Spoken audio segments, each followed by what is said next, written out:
আমরা যে বলি মক্কা শরীফ, শরীফ নামের ইতিহাস রয়েছে। আচ্ছা, মক্কার নাম কেউ কি বলতে পারেন? মক্কার নাম কি? আমরা যে মক্কা মদিনায় যাই, মক্কার নাম কি? মক্কাতুল মুকাররমা। আর মদিনার নাম কি? মদিনাতুল মুনাওয়ারা। মক্কার নাম মক্কাতুল মুকাররমা, মদিনার নাম মদিনাতুল মুনাওয়ারা। কিন্তু ভারত, পাকিস্তান, বাংলাদেশের মানুষের কাছে মক্কার নাম মক্কা শরীফ আর মদিনার নাম মদিনা শরীফ। আমরা মক্কা শরীফ, মদিনা শরীফ নাম দিয়েছি, স্বয়ং মক্কা মদিনার মানুষেরাও জানে না যে আমাদের এই মক্কার নাম মক্কা শরীফ। কাবার নাম কি? বাইতুল্লাহ। কাবার নাম কি? বাইতুল্লাহ। কাবার নাম কি? মসজিদুল হারাম।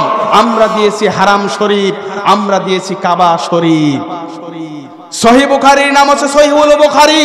সহিহ মুসলিম যিনি লিখেছেন সহিহুল মুসলিম, সহিহুল বুখারী, সহিহ মুসলিম, সুনানে আত-তিরমিজি, সুনানে আবু দাউদ, এভাবেই তারা নাম যুক্ত করেছেন। আর আমরা দিয়েছি বুখারী শরীফ, মুসলিম শরীফ, আবু দাউদ শরীফ, তিরমিজি শরীফ, নাসাই শরীফ। আল্লাহ, সব শরীফ। কিছুদিন আগে দেখলাম একজন ব্যক্তি এসে একজন হুজুরের কাছ থেকে নাম্বার চাচ্ছে। তো বলছে, হুজুর আপনার নাম্বার শরীফটা দিবেন। কি শরীফ? নাম্বার শরীফটা দিবেন। মানে নাম্বারও শরীফ লাগাইছে, মনে হচ্ছে শরীফ একটা পবিত্রময় জিনিস। তা বলছে, হুজুর আপনার নাম্বার শরীফটা যদি একটু দিতেন। মানে তারা মনে করছে হুজুরের নাম্বারও পবিত্র, ঠিক কিনা?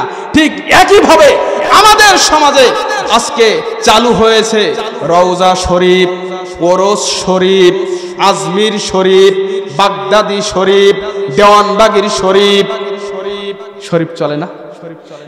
তো আল্লাহ বলছেন, ইন্নানি আনাল্লাহ, আমি হচ্ছি আল্লাহ, খবরদার, লা ইলাহা ইল্লা আনাম, আমি ছাড়া পৃথিবীতে আর কোনো রব নেই, ইলাহা নেই।